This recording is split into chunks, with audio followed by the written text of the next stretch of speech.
You're listening to Boobies and Noobies, brought to you by the Frolic Podcast Network.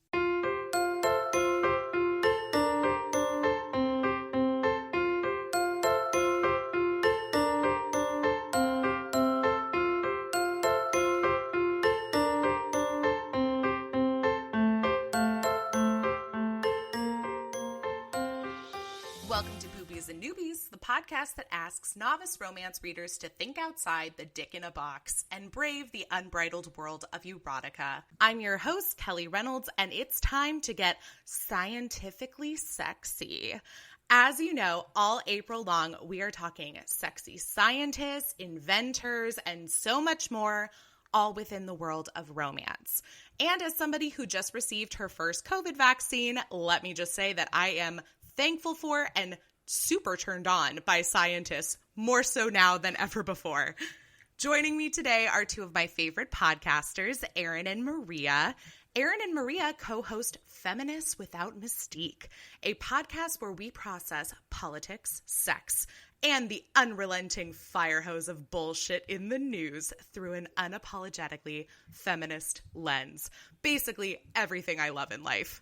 They're one of my go-to sources for what's in the news, plus I always enjoy their feminist takes on pop culture phenomena like Tiger King and Promising Young Woman.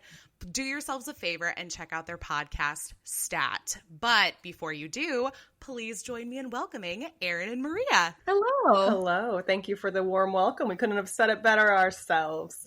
Oh my gosh. Well, and as this episode is releasing, the Oscars are upon us. Award season. It's my favorite season of the year. So I have to say, are you pulling for Promising Young Woman? Yeah, I am. I love award season, even though it's fraught and there's like, they disappoint me every year. Every year I think they're going to learn. I feel like it gets like a little bit better, but it's that whole like 2 steps forward, 1 step back kind of thing. Or is it 1 step forward, 2 steps?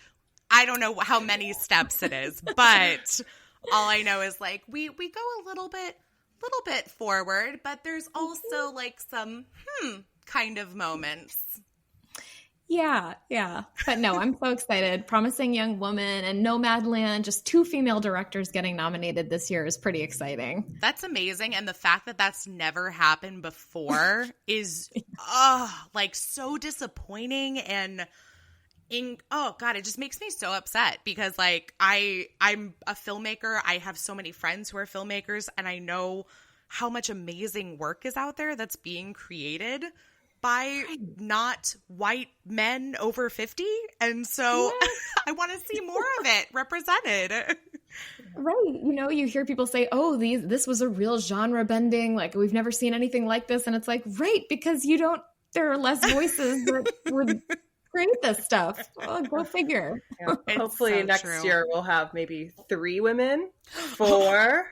Blasphemy. What do you speak? Oh my goodness. Who knows what's possible? Who knows?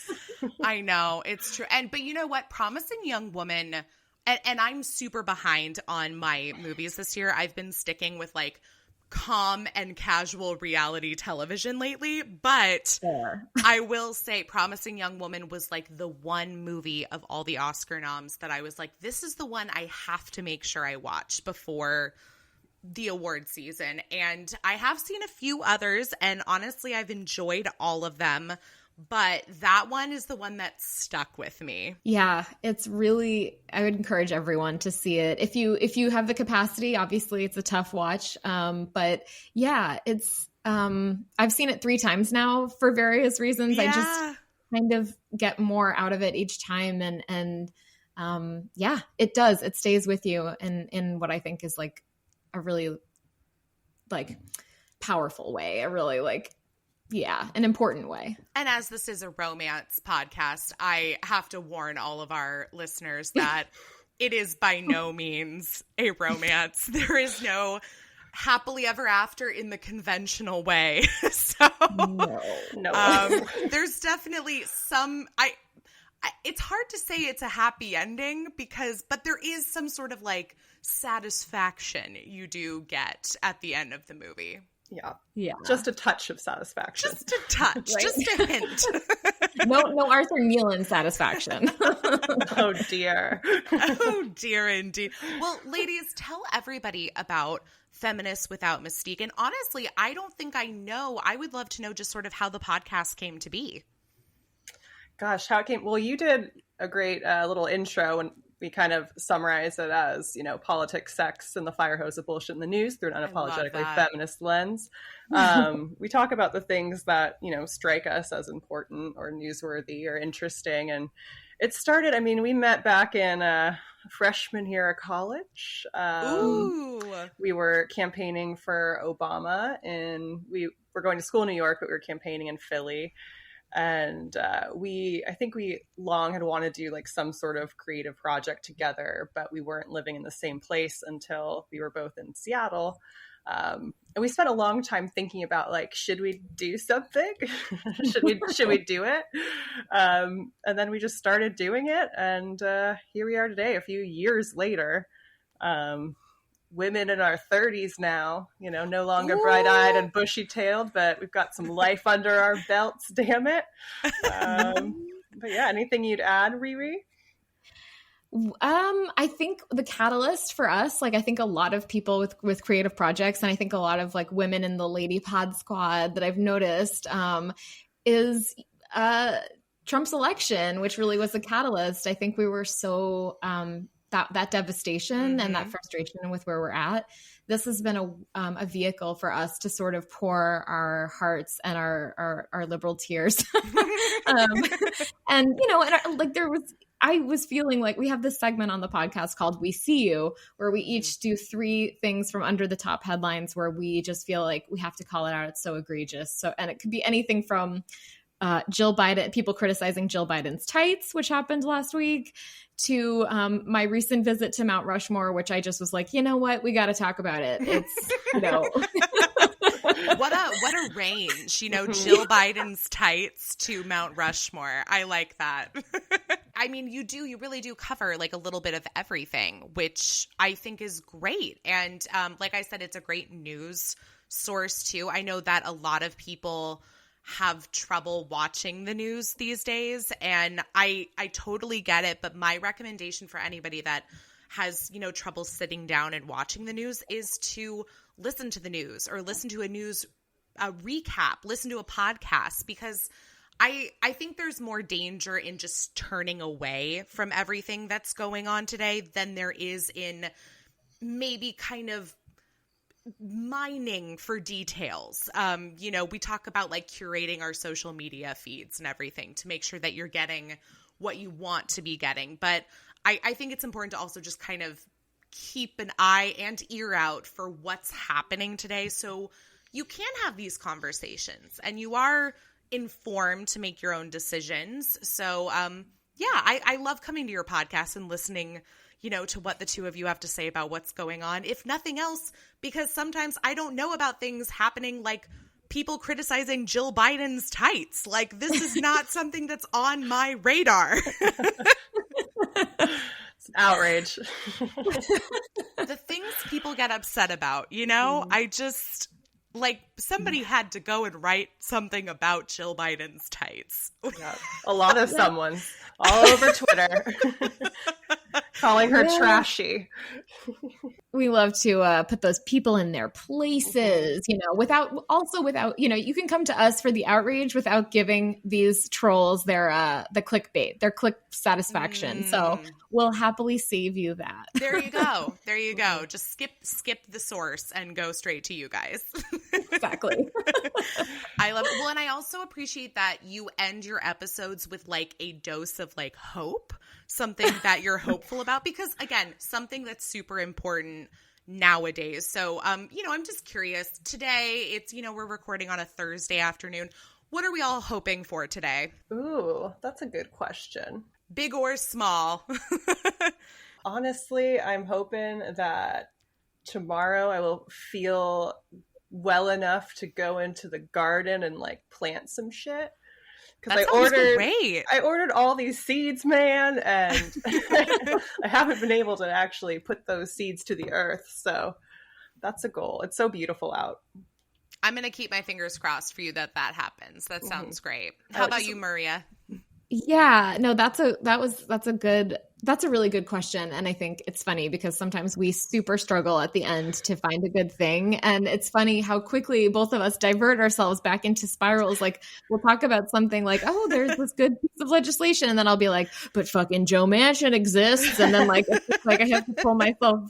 We both do. It's just so funny. But for me today, I have been really, bummed out about the Johnson & Johnson vaccine being paused and sort of the ensuing Twitter conversations, because obviously we want everyone to be safe, and anyone having any adverse medical reaction to like a vaccine that is supposed to be keeping everyone safe is a problem. But then, you know, pausing and like holding on to all these doses that could be helping people build immunity is really frustrating. So yeah. I just today I keep looking and seeing like, oh, is it going to be unpaused? So my hope for today / like the next few days is that we get to the bottom of it and can unpause that. Yeah, and move forward and hopefully, you know, figure out what's going on and fix it or, you know, change it. Whatever.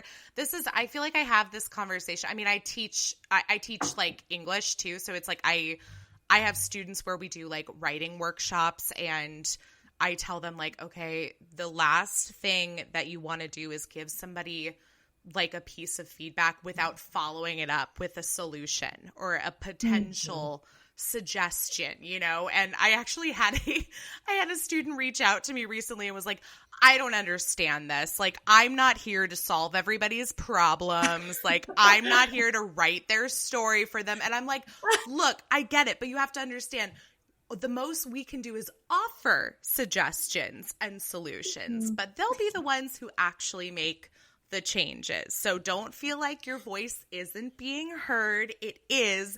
They might not choose to go with your choices. However, we are still giving suggestions. So that's what I'm hoping happens with the Johnson & Johnson too. But for me, what am I hoping for? Well, I feel like ever since I got my vaccine, I've been a little tired and a little bit lackluster. And I think part of it is I don't drink enough water. And so I am going to try to do that. And I'm going to hope that tomorrow will be one of those days where I can just wake up nice and fresh, ready to start the day and make a color coordinated list. And that's all you need to like get through the day, right? Is like you wake up on the right side of the bed, right attitude, hydrate, and make a color coordinated list. Yes. Oh, that is so true. And like nerdy. Oh my gosh, no, I love it. I just recently deleted off my phone like a recurring reminder to drink water throughout the day. I need to add it. So you deleted it. I need to add it to my calendar. That's a good idea. I like that. Yeah. You got to get a big ol' thing to drink out of, bottle, as it were. It's true. And you know what? There's nothing I love more than like all the mugs and cups and stuff I have in my apartment. So time to use them. Maybe I'm just going to fill them all up with water and set them out like on the counter. And then it's just like, you have to drink all of these before the end of the day. The end of the day comes, you're just chugging them all. Gotta get them in. But yeah, there you go. That's my hope. So where can everybody find and follow Feminists Without Mystique? We are at FWM Podcast on Twitter, and I think Facebook.com/FWM Podcast.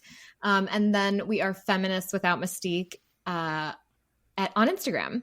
We're feministswithoutmystique.com. And not, as one listener helpfully pointed out, there is an FWM podcast on Instagram, and it is a faith-based sort of Bible reading place. So that's cool, but it's just not, that's not really our brand.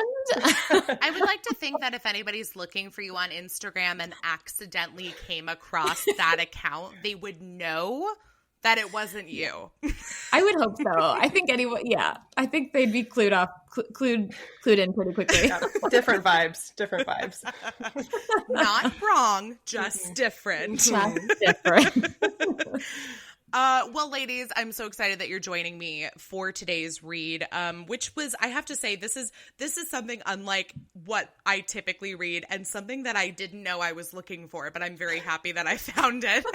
And so today's book is A Lady's Formula for Love by Elizabeth Everett. And this Victorian-era bodyguard romance was published in February this year, 2021. It's available on Amazon for $9.99 Kindle edition.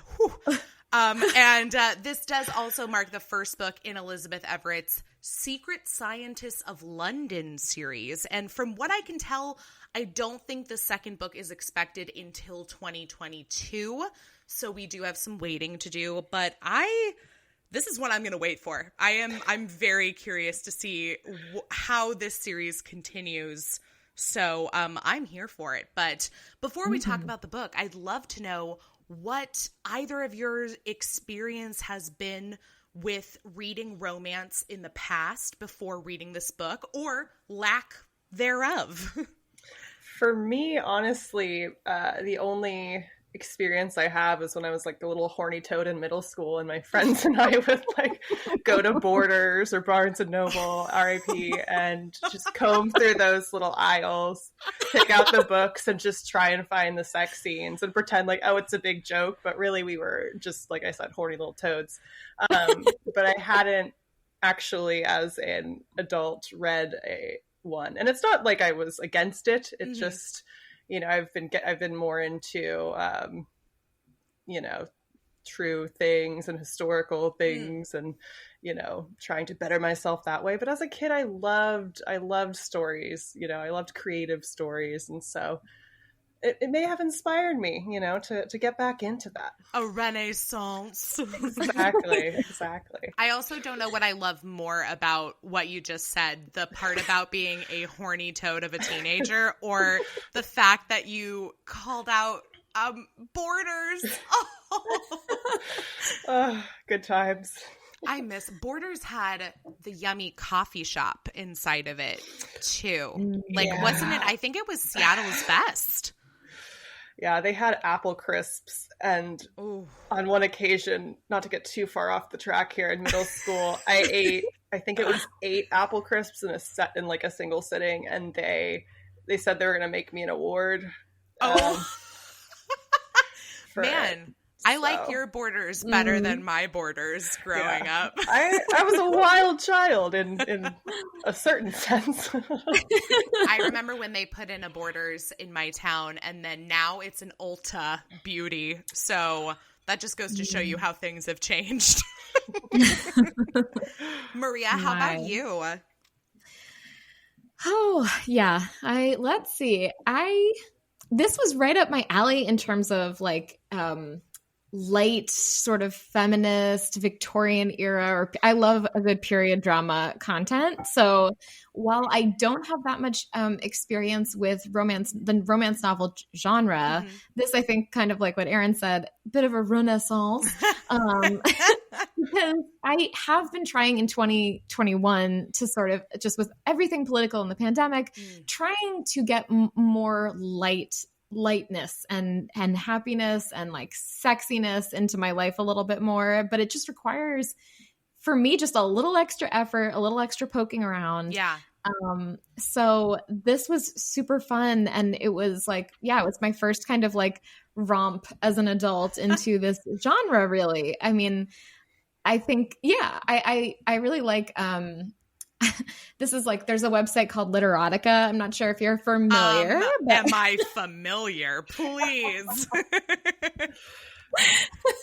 So yeah, I mean, I kind of like dabble in those. I like that. So I think this is like, it's sort of like two of my interests coming together. And I sort of am surprised at myself that I haven't dabbled more, but this was so fun. So yeah. I love that. Well, and I think you'll find that a lot of romance and erotica authors, like a lot of them started by writing stories on Literotica and Wattpad, or writing fan fiction. So it's always interesting, to hear sort of like the evolution of specific writers' like careers. But I know that I've talked to a good handful who published stories on Literotica and Wattpad in the past. So I love it. There's plenty more for you where that came from. So we'll hook you up.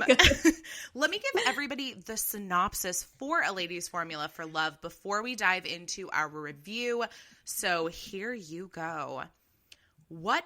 Okay, I feel like I should say this in like a British accent, but I also don't want to be like badly British. You could do the Lady Whistledown accent, like. What is a Victorian? No, because if I try to do Lady Whistledown, that's me pretending that I'm Julie Andrews, and there's no way. No, I'm gonna go normal and just put my theater degree behind me. What is a Victorian lady's formula for love? Mix one brilliant noblewoman and her enigmatic protection officer. Bodyguard. Add in a measure of danger and attraction. Heat over the warmth of humor and friendship, and the result is more than simple chemistry. It's elemental. Lady Violet Hughes is keeping secrets. First, she founded a clandestine sanctuary for England's most brilliant female scientists. Second, she is using her genius on a confidential mission for the crown. But the biggest secret of all, her feelings for protection officer Arthur Kneland. Okay, I just keep thinking, he's a bodyguard. Let's call him what he is, folks. Solitary and reserved, Arthur learned the hard way to put duty first. But the more time he spends in the company of Violet and the eccentric club members, the more his best intentions go up in flames. Literally, when a shadowy threat infiltrates Violet's laboratories, endangering her life and her work, scientist and bodyguard finally will find all their theories put to the test and learn that the most important discoveries are those of the heart. Oh! I love it. I have to say, too, I don't know if I'd ever read a historical bodyguard romance. Like, I kept picturing, some Kevin Costner, Whitney Houston bodyguard action, but like in the 1800s and with science. But yeah, I'm a fan. I feel like I need more bodyguard in different eras. So that was one of my main takeaways from the story. But ladies, let me ask you, what were some of your overall impressions? Well, I definitely enjoyed the premise. I was like, okay, science, history, Kevin Costner, Whitney Houston. I'm here for this whole vibe. And I loved they had nods to like the suffragette movement. Mm-hmm. There was a point in which like contraception was a thing. Like, mm-hmm. She develops a sponge so she can take control of, her, whether or not she gets pregnant essentially. And I thought that was cool. So I think, overall, I liked the premise. I thought it was well done in that I enjoyed it the whole time. I was reading it and I wanted to continue reading it. I'm intrigued by the next book coming out. I'll definitely consider reading it. I think historical fiction is always fun. Yeah. Yeah. Do you think you're more interested in reading historically based romance than you are contemporary romance? I think I'd want to read a contemporary romance first before I make that decision. I need all the data. I am a scientist. Yeah. Oh, yes. But I'm definitely interested, and I won't get into the things, the sex scenes. I think we'll talk about that later. But yeah, overall, I was here for the premise. I was, here for a woman scientist, and I'm here for the kind of dynamic of bodyguard and bodyguarded. Yes. The bodyguardee. Yes. Quite.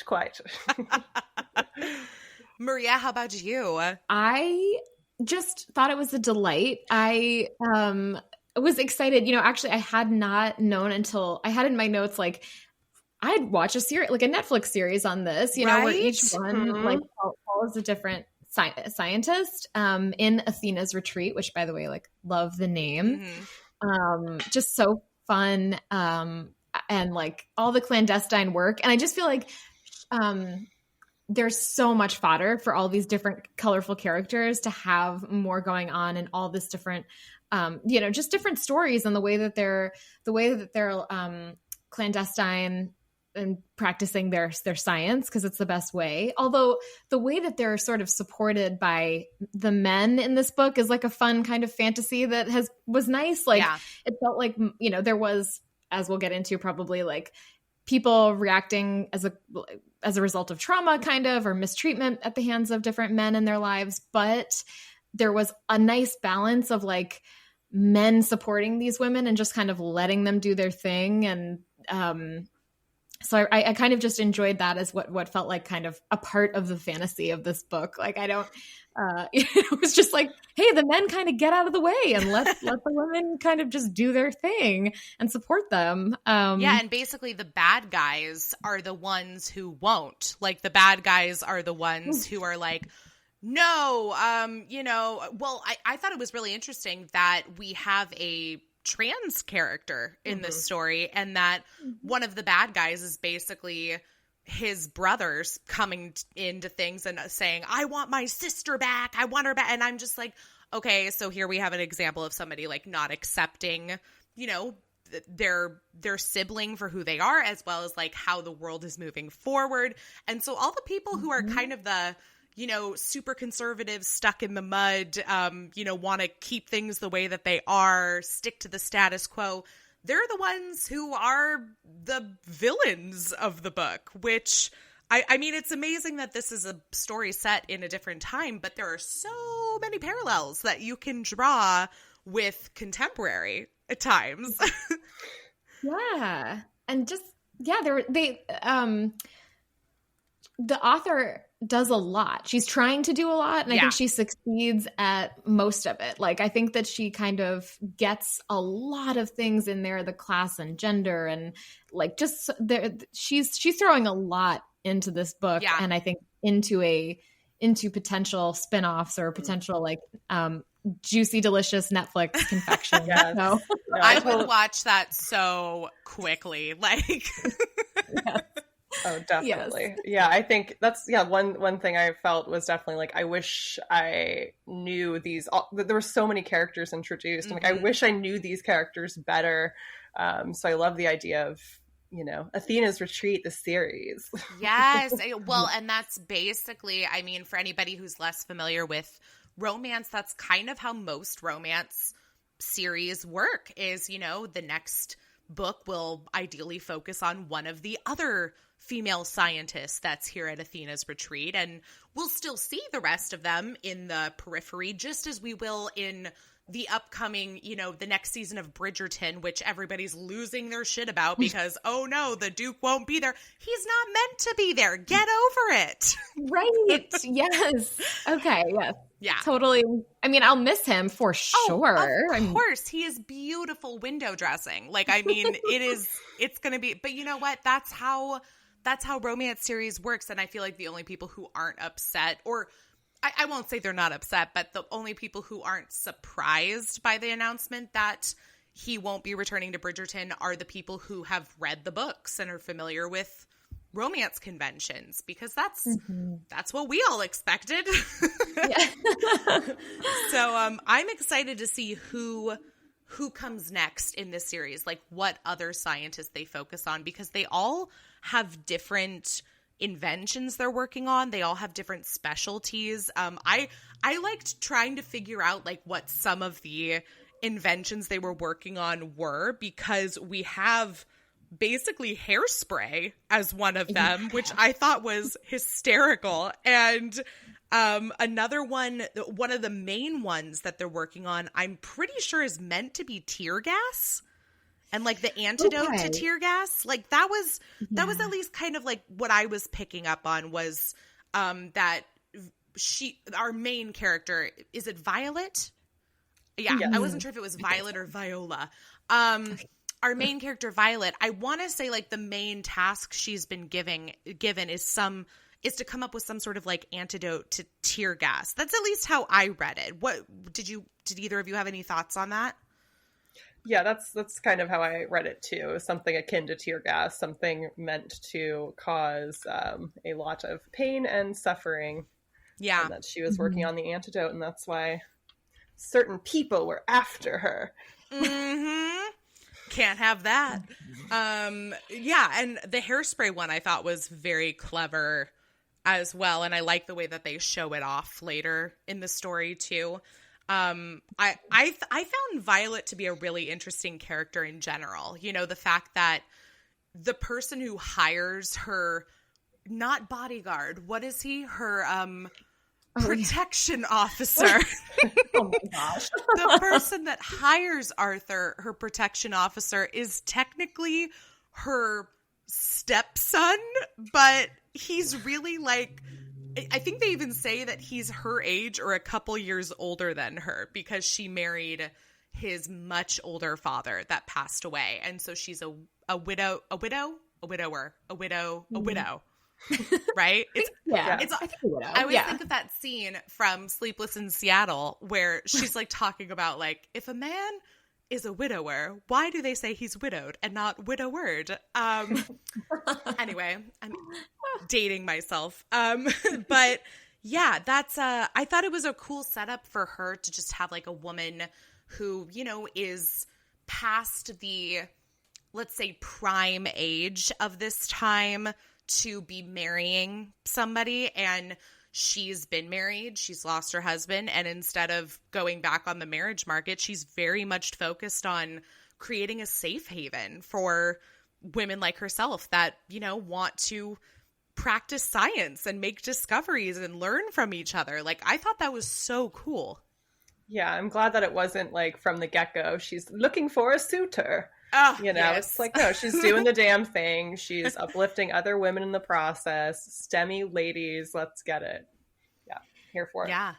Yeah, and they kind of had a nod at the beginning to like, you know, she falls asleep and pictures someone like climbing into her bed, and but you know, there's definitely some fulfillment that she would like, but I like that they really give her a lot to work with, and that she kind of, the more you know about her, the more you like her love interest, bodyguard, body officer, protection officer.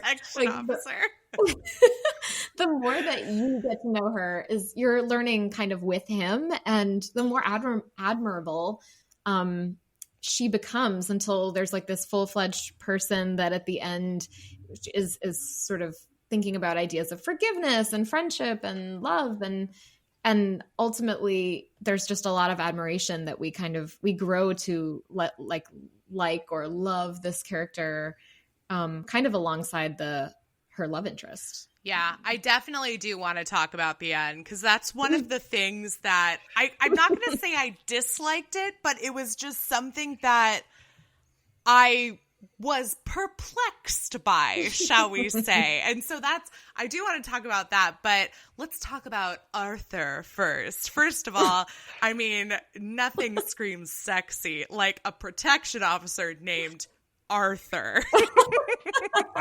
Sorry, apologies to all the like beefcake Arthurs out there.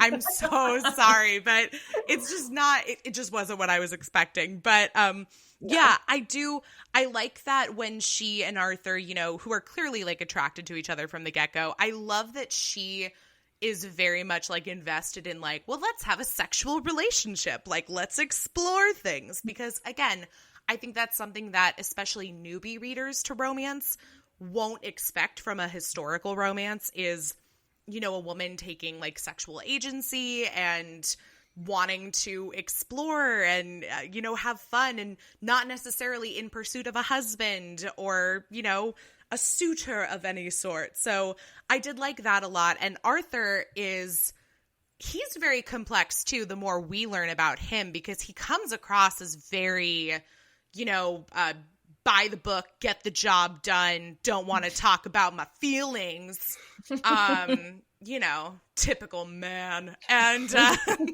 but then we, you know, we learn so much more about him. And correct me if I'm wrong, because it's been a while since I finished the book, but it has something to do with how when he was young, he like almost had an affair with a client, and that kind of like put him in a bad light. So he was like sent away to work. I forget if it was in America or somewhere else. It was America. I think so. Yeah. Yeah. They get a couple of American vibes in there. Always fun. That's right, because doesn't he talk shit about America? He's like, oh, it's the worst. Yeah. But I thought that was an interesting layer to add to him. Yeah, the only time someone he was protecting in his duties as a protection officer was ever harmed was when he had fallen for that person's wife. And so that, I think, gave us the information we needed to know, like, why isn't he just going for this? And I think he was definitely, I mean, in some ways, kind of the cliche archetype of like brooding man with a history. Yeah, you know? He's but I'm been here hurt for it. before. Yeah, but that's like the archetype I'm into. So whatever, man. Yeah, well, and I liked that his like past wasn't just like it wasn't necessarily like I was wronged by a woman and so I don't trust women. Like I feel like that's a common theme you'll see with a lot of heroes, but this one was more of just like I more or less let myself down because like I let somebody, regardless of if it was a woman or not, get in the way of the job that I was supposed to be doing. And because of that, somebody got hurt. And now that I'm protecting Violet, who I'm actually interested in, the last thing I want to see is for her to get hurt. So I thought that was a pretty good setup for him. Yeah, and he like talks about how much he loved his sister who had passed away and how he couldn't protect her because she, you know, died from disease. And, you know, it's just these layers to why he was reluctant to love because of what he was afraid to lose, you know? Yeah. Oh, Arthur. Just a And, like, softy at heart. Yeah. Oh yeah, definitely. I mean, and he also like says something about having a happy childhood, like, which was kind of refreshing too. And like, yeah, I thought he was a good, nicely set up love interest there. And it was interesting, his love interest before Violet, like I think her name was Maria. So I was like,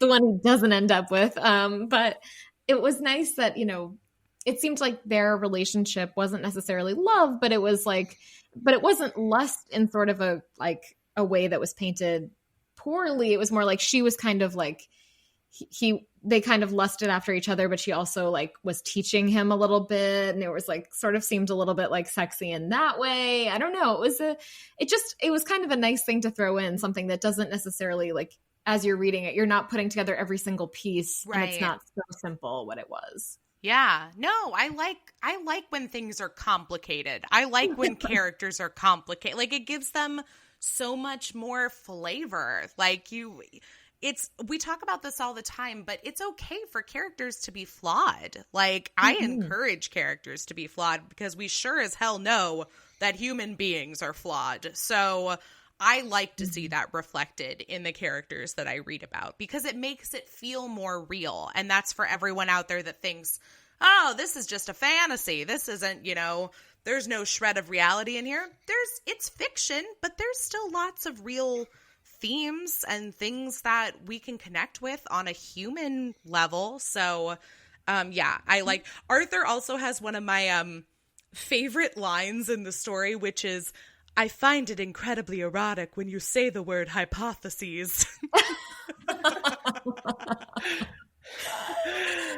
I love it. So good. Okay, can we talk about the ending? Because I want to hear your thoughts about how things unfold at the end when it's revealed that Phoebe, who is one of the scientists and a very good friend of Violet, I mean, really, she's painted to be her best friend, when it's revealed that she is the one basically responsible for all the shady shit that's been going down. Yeah. I want to hear your thoughts before I say anything else. I did not like it. I thought that I was nervous that they were going to do that the whole book. I was like, are they going to do this? Are they going to do this? And it's like, she has this line, I don't know verbatim, but she says something like, see, a woman can be the mad scientist too. And it's like, can we just have like, and that's why I wanted like you know, the other female characters explored more, is because I felt like, really, you're going to make her best friend the one who's trying to, you know, harm what she's doing. And, you know, and she has her reasons and all of that jazz. Yeah. But I just, I mean, I wasn't here for it. And it's also like, yeah, but I mean, throughout the book, we've seen women being scientists and doing all manner of experiments, oftentimes bumbling them. But like, we didn't need, I don't know. It's like, I felt like the author was maybe trying to like soften it by her saying like, oh, you know, women can be the mad scientists too. But it's like, no, we've seen women being villains and like women being cast as crazy. Have you seen the end of Game of Thrones? Like, yeah. So I just, yeah, I didn't love that. You know, it's like I wasn't shocked by it and I didn't like it. Fair enough. What do you think, Maria? Yeah, as I was reading it, I was sort of like, shoot, you know, I feel like they're setting up the friends to be the problem here. That was definitely like low key stressing me out. It was sort of like they kept being like, Letty and Phoebe are not. I also, like, full disclosure, like listened to the audiobook, and so I'm hearing like the author or the reader like, Letty and Phoebe were still bickering. You know, oh my god. But like, that was, like Erin said, there's this anticipation of like, shoot, I think the friend because it's not gonna be. You know, they had those diversions where you think it might be the guy, I forget, Winthrop, or who had the connection to the Onesies, or whatever the group that, like labor group, labor / you know, the revolters, yes, the rebel rousers. Yes.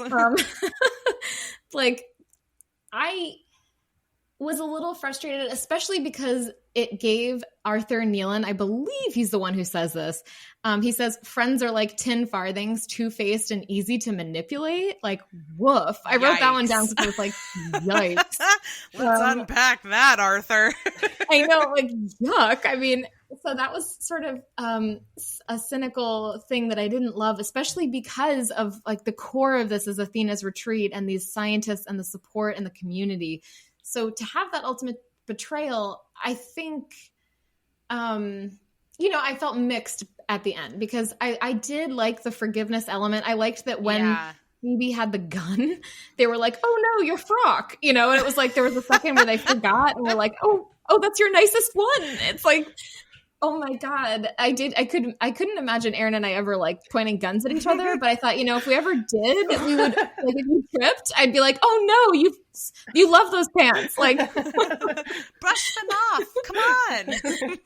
So yeah, that was, I'm with you. It was a tough pill to swallow because I feel like in the last few years, we've seen such a shift in showing more female friendships in romance novels that I've so loved. I mean, I remember in like the first season of the podcast saying that's what I wanted to see more of.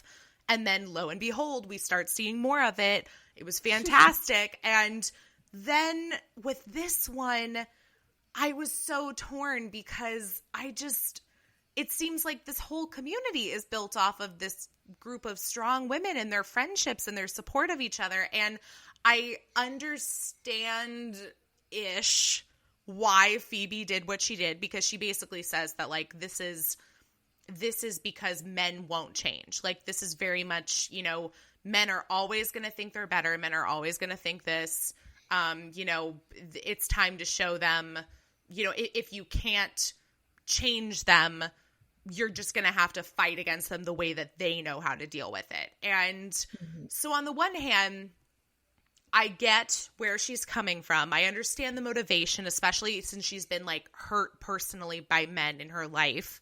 But I don't know. It just seems like such an, like, I would have, it felt so big. Like, I feel like I would have believed more of like she was like, I don't know, killing her husband or like taking down specific men as opposed to like fighting back with actual like firepower and tear gas. Like, that just, I don't know. It just didn't seem like it all connected with me, but I did like that there is this element of like forgiveness between Phoebe and Violet at the end, where Violet doesn't want to press charges and she doesn't want Phoebe to get in trouble. She wants her friend to, you know, get better and like realize that things can be good. And I liked that. It felt kind of like the, what would you call it? Like the afternoon special where it's like, forgiveness is good, kids. Like, I was like, I feel like there should be something in between here as opposed to just letting her go free and life goes back to normal because, like, somebody got shot. Like, people were, like, put in danger.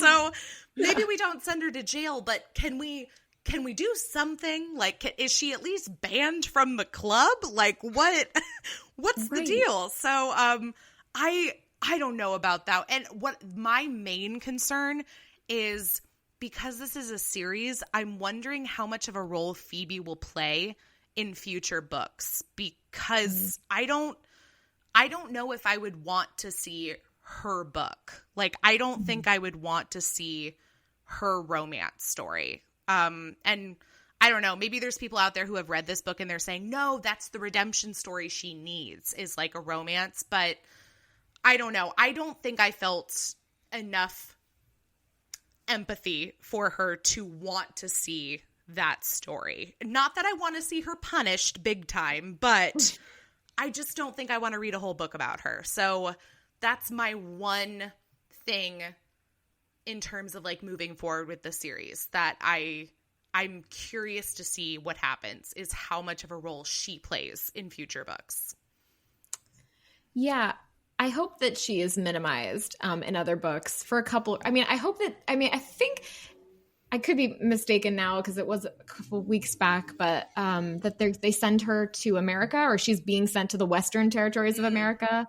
So, and they make a joke about how that's the most democratic, like she wants democracy. She's going to get it. Yeah. So hopefully she stays in the Western territories and we don't follow her there. And then it becomes a true crime story about this British woman that murdered all these people in America.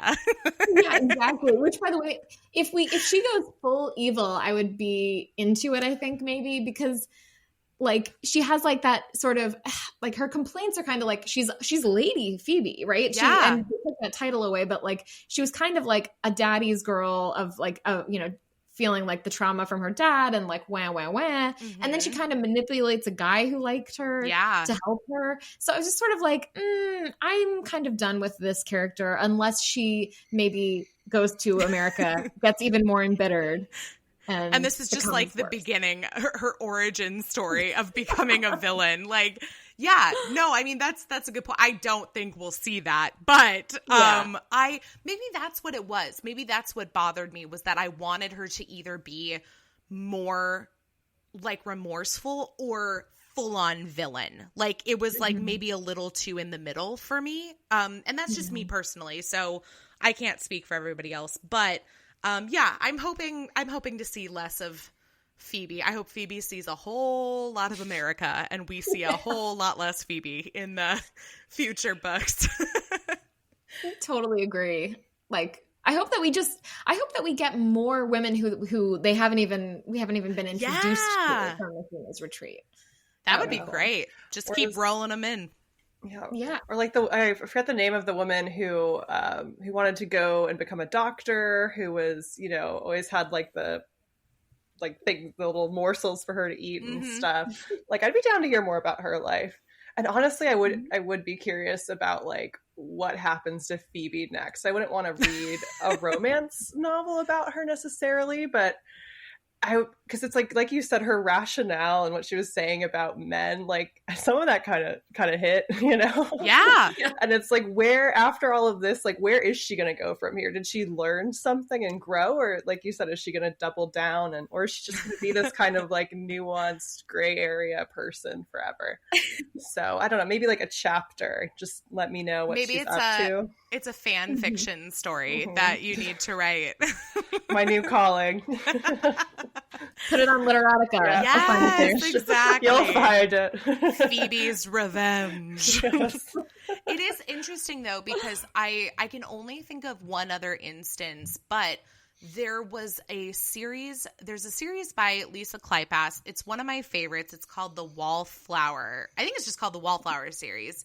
But in one of the books, this guy kidnaps the heroine, and he's like a player, like pretty friendly, like throughout the book. And his reasoning is like he's kidnapping her because like he's going to force them to go get married at Gretna Green, which is where we run away to get married in England. Gretna Green, just one of the few like lovely. I love that it just shows up everywhere. It's always, everybody knows what Gretna Green is just from reading romance, because you're like, oh yeah, that's where we go elope. Like, okay.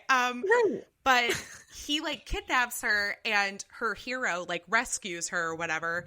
But the kidnapping guy, he gets a romance novel with a different woman in like in a following book. And for some reason, I was okay with that. So I don't know what the difference. I mean, I guess for him, it was sort of like his intentions were just like, I need a wife, like, and I like you. You seem cool. Let's do it. Like, and she even says, she's like, look, if I wasn't attracted to this other guy, this guy could get it. Like, he's sexy. I get the appeal, but I love this other person, so this doesn't work for me.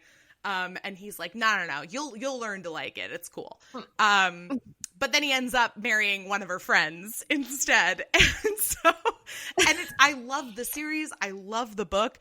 I really love that guy. I just hate him in that one story because I'm like, you don't get to kidnap ladies and take them to Gretna Green, sir. So that was kind of that's the only other example I can think of where we have like this redemption story for a character from one book in another book, and like they get their love story. But I'm sure there are more out there. So I don't know.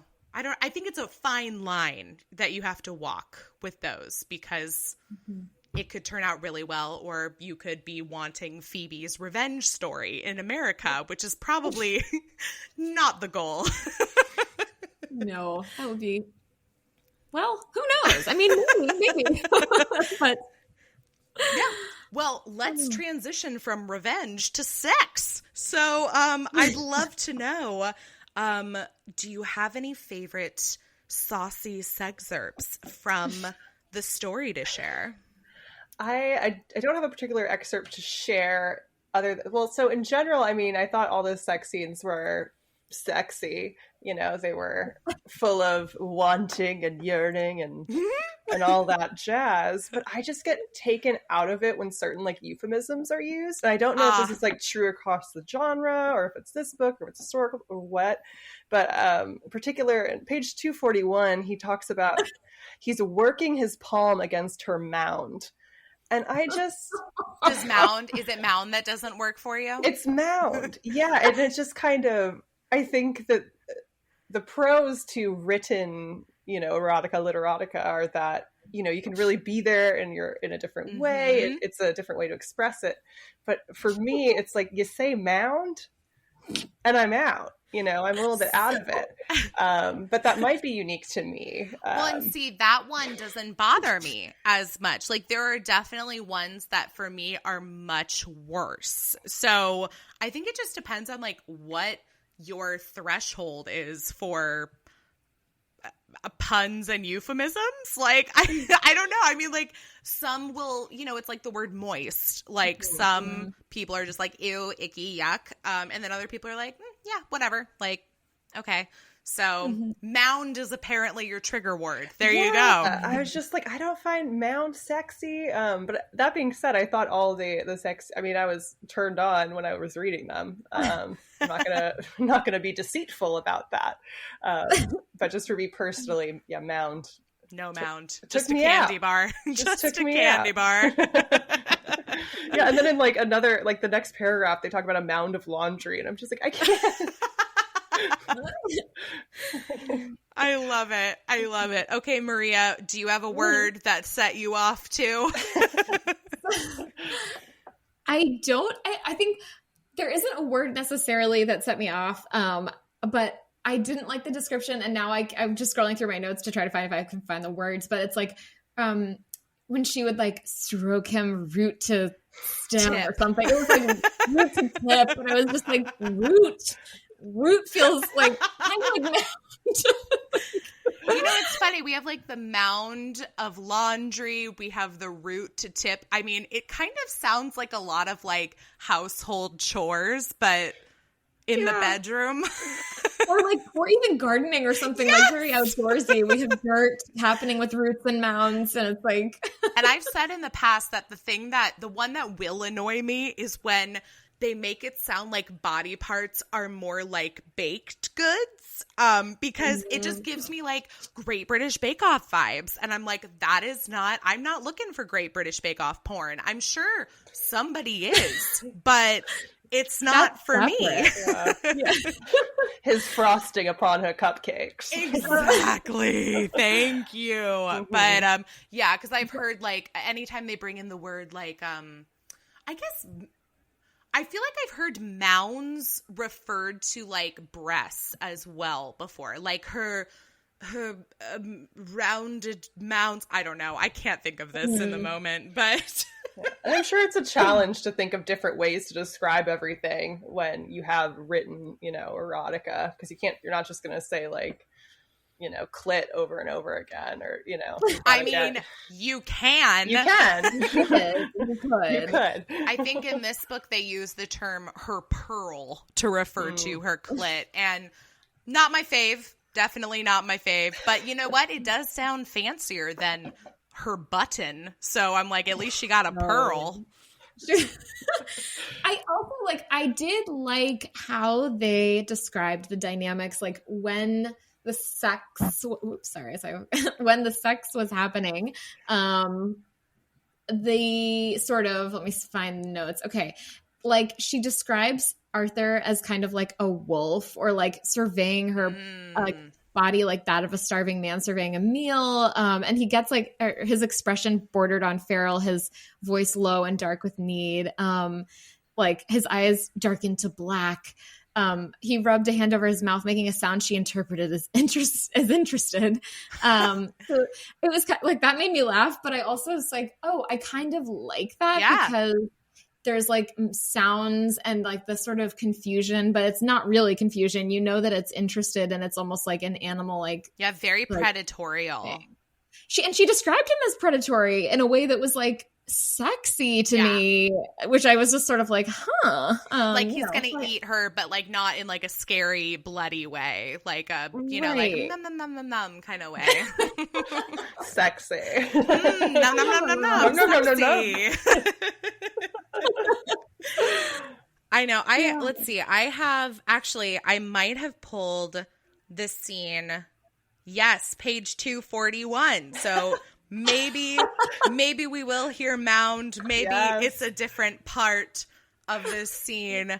But let's see. Here's a little taste for you. Ooh, let's see. Ooh, yeah. Okay, I like this because it talks about her body shape too. Don't, he whispered when she let her head fall back against him and averted her gaze. I want you here with me. If I cannot see and hear your pleasure, I can't find my own. It took courage for her to watch him touch her, to silence the critical voice in her head that whispered insecurities about her belly and her hips. Even more difficult to accept his genuine satisfaction with what he saw and touched. You are so soft and warm, he told her, and here in the sweetest part of you. He slipped his fingers into the slit in her drawers and touched her between her thighs. You are slick and smooth like satin. And okay, like I like that. It's like, it's such a real moment, because how many of us experience insecurities? I mean, this is like one of the most vulnerable moments a person can experience, and he makes her feel so beautiful, and I loved that. I also, anytime I read historical romance, and I read a lot more contemporary than I do historical, but I always just have a hard time fathoming how much clothing they wore in that time. Like, I'm just like, she's wearing drawers, like, you know, like little pantaloons, but they have like a slit in there. I'm just like, I can't imagine going around in that underneath like 3 layers of dresses and a corset and no underwear. No, I'm just like, that's a lot. That's very hot, very sweaty, very unhygienic. Like, this is not a time that I would have wanted to live in. No. Yeah. Like, I do. And he says something at some point where he's like, don't, like, I worked hard to get, like, to see all of you or something, like, you know, in reference to that, which I kind of thought was nice. And yeah, in addition to just all the layers of clothing, I mean, I like, I did like how this book, and I, again, like maybe as a novice as a newbie, if you will. Yes. Like, there is this, like, she does walk this line of, like, all of the consent that he basically makes sure that he has from her, and all of the interest in her pleasure, and this, like, ripping at one point of her nightgown off, and, like, the buttons going everywhere, or her butt being cold, which I thought was so funny. She was like, whoa. Like, like, just like he does take liberties. He does kind of like get a little bit animalistic and predatory, but again, like, in some, like, but you know that at all times he even vocalizes, like, did you like that? Because you should never be afraid to tell me what you like, but even more importantly, never be afraid to tell me what you don't like. Amen. And I was just like, whew, oh yeah. Consent, yes. I love it. Well, and so just as I wanted, like, more female friendships a couple seasons ago, I've said that the thing I want to see more of this year is I want to see more, like, sex scenes where maybe something isn't working for somebody, like, and they say so. They say, like, oh, you know what? I don't like this position, or, like, can we try something else, or can you do this for me? I want to see more people vocalizing how they're feeling, what they're liking, and what they're not liking in the bedroom, because it doesn't have to be perfect sex. Like, I mean, it's I think it's more gratifying if we see them communicating and working up to what's great sex. So that is another hope, perhaps, for the future. It's a bigger one, but it's one that I do have for the genre. So this is a great example, though, I think, of some good communication, especially in the bedroom between two characters. So mission accomplished. Yeah. Yes. Yeah. Well, ladies, do we have any other notes before we give this book a few grades? I don't know. I think we covered all the mound. Yep, covered the Cover the mound. Cover the mound.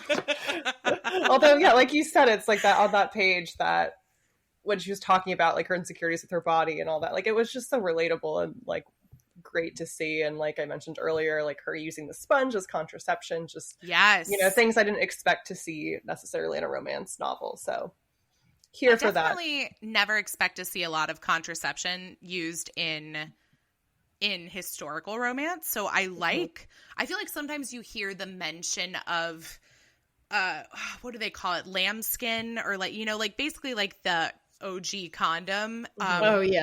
But, or French letters. Maybe that's another one. But yeah, you don't see a lot of sponges. So on the one hand, I'm like, ugh, like, I don't want sponges up in me. But at the same time, I'm like, okay, I like seeing this. I like the discussion of this. So I'm with you on that one. Yeah. Yeah. No, I noticed, and I don't know why I noticed this, but the author used the word preternaturally a lot. Like, I don't know, just because it was like, it was just a word that kind of came up, and maybe it's because it was the audiobook and I kept hearing preternaturally, like, or something. Like, but it was like standing out to me. It was like, okay, she's used this quite a few times, which was just funny, and, like, not really a note negatively or positively, but no, I think that it was, like, really fun, and I can't wait to see kind of, like, you know, what she does next, where she goes with this, and, you know, like, expand the universe. I'm not really a Marvel person, but it's like, let's get a bunch of, like, characters here, and, you know, maybe even a few, like, I can't believe I'm saying this, but, like, maybe even a few more like wacky men, like, you know, if they're going to be supportive in the world, like this is a whole fantasy, a whole ass fantasy we're having here. And so like, it was part of what was enjoyable was these different men who like gained strength and gained like, and lit up from being able to assist their vision and their science. That was kind of cool. Yeah, because we do have that one guy who's like super supportive of his wife, like, and she was like keeping this a secret from him this whole time, and he's like, oh my God, I can't believe my wife is a scientist. This is freaking amazing. Like she's doing so much good for like our nation. And I'm just like, oh my God, I love this turn of events. And then the man that I'm very curious about, and he better get his own romance, is Violet's stepson, the guy that like hires what's his face to be her bodyguard, protection officer. I want him to have a story with one of the scientists, and because I think he's got some demons, but I'm here for it. Yes, I was actually surprised that nothing happened there, and I think I initially assumed that there would be some conflict with him and Violet, or like something there. So. Yeah. He was really supportive. I was surprised too. I was like, oh, I thought this was going to be like he dislikes her because like she was a gold digger that married his dad or something, or that's the impression he has. But again, very refreshing. He didn't have a negative view of her or the other women. So maybe this is just wish fulfillment. Like, but whatever it is, I want more of it. Yes. Each little box, like as I was sort of going around listening, it was like, oh, they're ticking this box, this box, this box. I was just like, ping, ping, ping, yay. You know? Well, there you go. So hopefully the three of us will meet back here in a year for the next book. Yes. Happily. So as we wrap things up, ladies, I am going to ask you to give this book a few grades. And we are going to grade for heart, humor, and heat on a scale of 1 to 10, 10 being the very best that it could possibly be. So let's start with heart. What do you think? I would say for heart, the rating that I assigned it was 8 because I was like, I don't have much to compare it to in the genre. I definitely felt like there was definite heart there. I felt like, there was a lot of genuine moments. I was invested in the characters. So I was basically just like, oh, I can't just come out the gate with a 10. That's extreme. So I felt like 8 was a good number to land on because it definitely had a lot of heart, I would say. Awesome. Okay. Well, I'll only differentiate slightly and I'll just say an 8.5. Wow. I think it was great. I think it had a good amount of heart. And the only way that I would rate it, I guess would ding points just because of the maybe the end and sort of like an exploration more of the betrayal there, or like the heart space of that would have been good. Yeah, I'm with you too. And that's the same reason I would dock points as well. I'll probably stick with an 8, I think too. Because I think the heart between like friends and family in books is like just as important as like the actual romance. And so it was that weird like betrayal of Phoebe, and just sort of like while I did appreciate like the the trust and the forgiveness that Violet had, I feel like it was still a little unresolved for me. So I'll stick with an 8 as well. But okay, well, how about humor? What do you think? Is it a gas? I'd go with a solid 7 for humor. It was definitely cheeky. Yes, that's definitely the perfect word. Like, that is the perfect word to describe it. Yeah, so it was definitely cheeky. There were humorous moments. It was, for the most part, not too serious, even though there was some serious subject matter. But at the same time, it wasn't like, LOL, it wasn't hilarious. But it was definitely humorous and cheeky. Cheeky. I love it. Maria, what do you think? Yeah. I think I land exactly in the same space. Yep. A cheeky little 7. A cheeky 7. I like it. I might, oh gosh, I feel like I might go a little bit lower, but it would be like a 6.5 for me. And it also could be due to the fact that it's been a few weeks since I finished it and I'm not remembering how cheeky it is. But I was amused while reading it. And I think there's lots of good banter. And that's for me, that's the hilarity for me, is like great banter between characters. And there are some good, funny situations between like the scientists and like, experiments going wrong and all that. So I love a good, failed experiment. But okay, cool. We're in the same ballpark for sure, though. And finally, we'll cap it off with some heat. What do you think? Again, I'm going to go with an 8 here because there was no lack of sexual tension. I feel like there was just the whole time pretty much. There was either sexual tension or they were having sex. But and like I said, it might be just the genre and me and literotica, or it might be this book in particular, but just I would just get taken out of the moments from, again, things like Mound. The Mound. Like a mound of dirt. But it was definitely sexy. Definitely a sexy read. You should check out, there's actually a book out there, and I am blanking on the title, but it is virtually an encyclopedia of all the different terms that you can use for anything sex related in writing a romance novel. Like, it's meant to be a guide for writers. And they divide it into chapters. Like, these are all the words you can use for boobs. And this is for male anatomy. And this is female anatomy. So it is, I haven't bought it, but I have like perused it online. And it is really amazing how many words are out there. I'm curious. I'll have to check it out and see. Write my own perfect literotica, publish it, and we both can lap it up. I will find the title, by the way, and put it in the show notes so everybody can go grab a copy. But in the meantime, Maria, what do you think? I would probably go with also an 8 at the. Sorry to be, but I think you kind of nailed it. It was, when I was listening to some of the sexy moments, especially kind of in the middle, I was like, would be like cleaning or would be doing something. And there were a couple of times where I was like, ooh, and I kind of like stopped what I was doing just to be like, okay, I kind of want to just be in this like description with them. And I think that's definitely a good sign. So 8. Yeah. I'm either going to go 8 or maybe a 7.5. And I think it's because I don't think the sex scenes are really that explicit in terms of the content. It's definitely more explicit than like a closed door romance. Like, you're definitely seeing and reading sex on the page. But it's more of like beautiful sex. Like, it's a lovemaking book, and and I like it. I think it's a great dynamic for these characters in this story.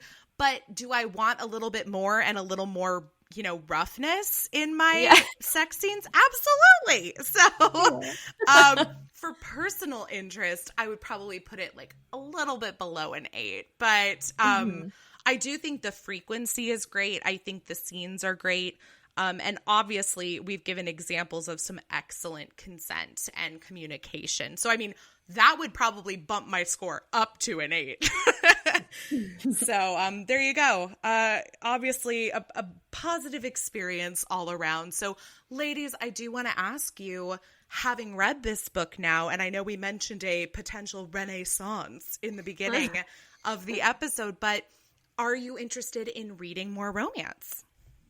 Yeah, definitely. I do want to check out, like I said, some like a contemporary read. You know, see how that feels. But yeah, I'm definitely down, and I'm going to be curious about the sequel and who we're going on a journey with in that one. But no, definitely, I'm definitely DTRRN. I like that. I want that on a t-shirt. Maybe that'll be our new merch. Perfect. What about you, Maria? Yes, definitely. I definitely want to check out whatever the next whatever this author has next in the series. I'm excited that she's going to like broaden the world. Yeah, me too.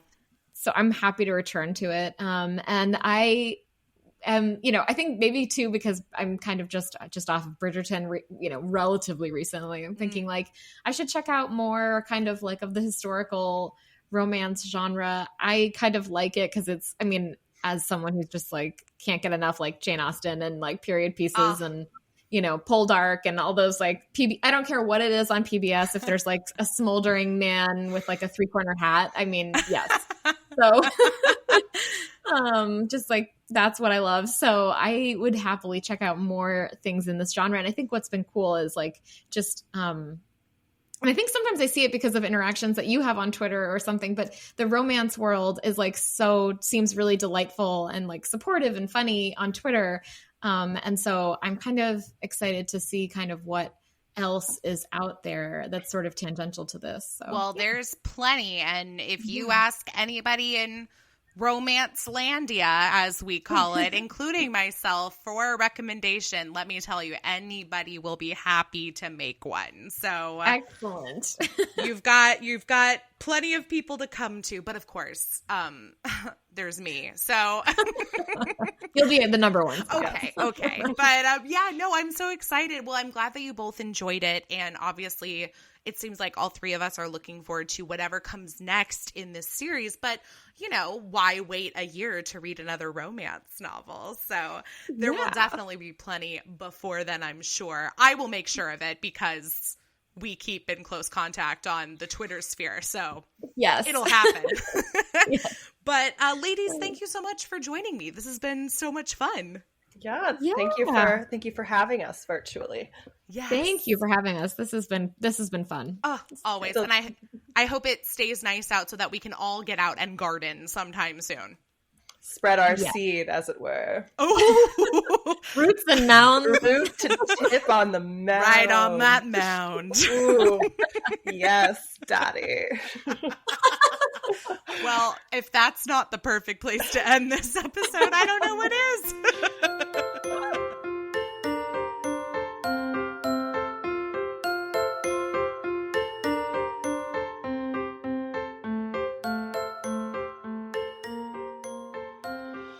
Thanks so much for listening. Boobies and Noobies is part of the Frolic Podcast Network. Find more podcasts you'll love at frolic.media/podcasts. You can follow Boobies and Noobies on Facebook, Twitter, and Instagram at Boobies Podcast.